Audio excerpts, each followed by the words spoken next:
வணக்கம். தமிழ்நாடு அரசியல்ல சமீபத்துல ஒரு பெரிய புயலையே கிளப்பின ஒரு சம்பவத்தை பத்தி தான் நாம இன்னைக்கு பார்க்க போறோம். ஆமாங்க, தமிழ்நாடு ஆளுநர் அரசாங்கம் தயாரிச்சு கொடுத்த உரையை சட்டமன்றத்துல வாசிக்க மறுத்து பாதியிலேயே வெளியேறின அந்த ஒரு பரபரப்பான நிகழ்வு தான் அது.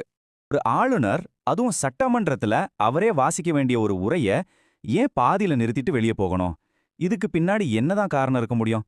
வாங்க இத பத்தி கொஞ்சம் ஆழமா பார்க்கலாம்.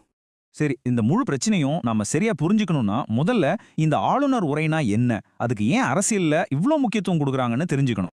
ஆளுநர் உரைங்கிறது சும்மா ஒரு பேச்சு மட்டும் இல்ல. அது மாநில அரசாங்கத்தோட ஒரு கொள்கை அறிக்கை.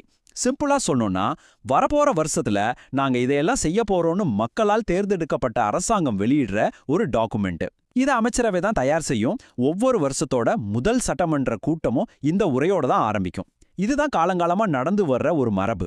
இதுக்குன்னு ஒரு புரோட்டோகால் இருக்கு. அது ரொம்பவே சிம்பிளானது. ஸ்டெப் 1, மாநில அரசு அந்த ஸ்பீச்சை ரெடி பண்ணும்.